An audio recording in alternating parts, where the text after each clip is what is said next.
right, well, thank you for coming out and bringing this item with today, Nicole. What did you bring? I brought a suitcase. And where'd you find this suitcase? We found it in the attic of our house when we moved into it. Okay.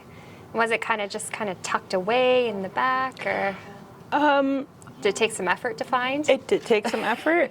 Somebody had to climb up into the rafters in the garage and through into the house to get to it. Oh my goodness. Yeah. And there is a name on here, an Edward Birkinshaw. Tell us what you've found out about him thus far.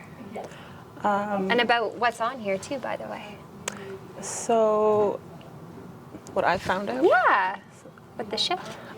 So he came to Canada from a location. And he landed in Halifax on the Empress of Canada.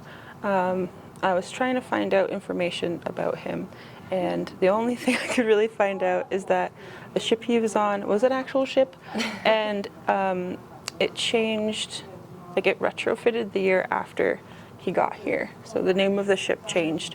I don't remember what it changed to, and that was as much as I found out. And he came here in 1948, which was during the wartime, so it's possible he could have been coming over from that, or... And we found out, so on here it says he landed in Halifax and his destination was to Thetford, and he owned your house, as we just found out, doing some research, which is and it happened within a few months of him landing in 1948. So that's really, really quite neat. And yeah, I don't know what else to share about that thus far. I just want to do more research. I would love that. I would like to know more too. It's hard when we research people that are in the 40s and later because so much information is restricted by the Privacy Act.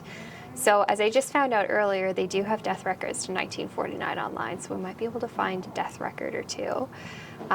In the land record, it stated he died, his estate was 1947, or sorry, no, because he landed in 1948. 1979. Oh, 1979, yeah. Maybe we could find an obituary.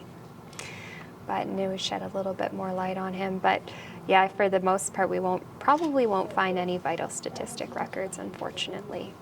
But maybe we can find an obituary or another really cool story in one of the family files. I just want to see the condition of it. It's not awesome.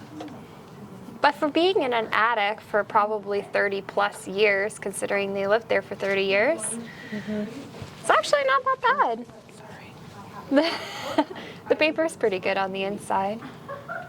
And the bindings, the leather bindings, that's really quite neat.